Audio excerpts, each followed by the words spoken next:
দ্বিতীয় দফা বন্যার রেশ না কাটতেই টানা বৃষ্টি ও পাহাড়ি ঢলে আবারও সিলেট ও সুনামগঞ্জে প্রবল বন্যার শঙ্কা দেখা দিয়েছে। সুরমা নদীর পানি বিপদসীমার 11 সেন্টিমিটার উপর দিয়ে প্রবাহিত হচ্ছে। উত্তরাঞ্চলের তিস্তা, ধরলা, দুধকুমার ও ব্রহ্মপুত্র নদের পানি বৃদ্ধি পেয়েছে। আবহাওয়া অফিস বলছে আরও দুদিন সারা দেশে ভারী বৃষ্টি অব্যাহত থাকবে। এতে দেশের নির্মাঞ্চলে স্বল্প মেয়াদী বন্যা দেখা দিতে পারে। প্রতিনিধিদের তথ্যচিত্রে নুসরাত জাহান সিনথির রিপোর্ট। প্রথম দফার বন্যার রেশ কাটতে না কাটতেই বৃষ্টি ও পাহাড়ি ঢলে সুনামগঞ্জে আবারও বন্যার আশঙ্কা দেখা দিয়েছে। জেলার সব নদ নদীর পানি বাড়ার পাশাপাশি সুরমার পানি বিপদসীমার উপর দিয়ে প্রবাহিত হচ্ছে। সুনামগঞ্জ ও চেরাপুঞ্জিতে ভারী বৃষ্টি হওয়ায় নিচু এলাকায় পানি ঢুকতে শুরু করেছে।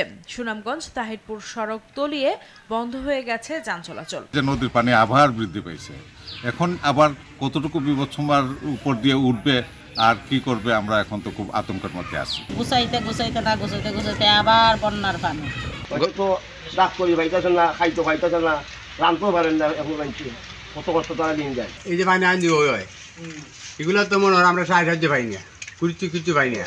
এই পানি ধরে আমরা গড়াগড়ি করি, কষ্ট করি। অব্যাহত বৃষ্টিতে সিলেট জেলায়ও আবার বন্যা পরিস্থিতির সৃষ্টি হয়েছে। সুরমা নদীর পানি কানাইঘাট পয়েন্টে এবং কুশিয়ারার পানি ফেঞ্চুগঞ্জ পয়েন্টে বিপদসীমার উপর দিয়ে প্রবাহিত হচ্ছে।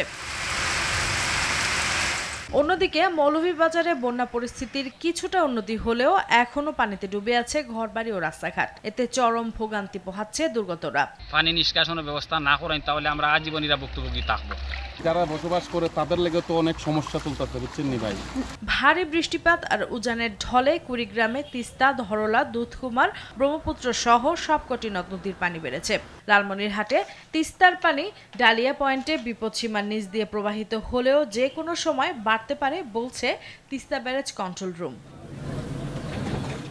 এদিকে আগামী 2 দিন দেশের সব বিভাগে ভারী থেকে অতি ভারী বৃষ্টি অব্যাহত থাকার পাশাপাশি চট্টগ্রাম, রাঙ্গামাটি, খাগড়াছড়ি, সিলেট সহ পাহাড়ি এলাকাগুলোতে ভূমিধসের আশঙ্কার কথা জানিয়েছে আবহাওয়া অফিস। নুসরাত জাহান সিনথি, RTV।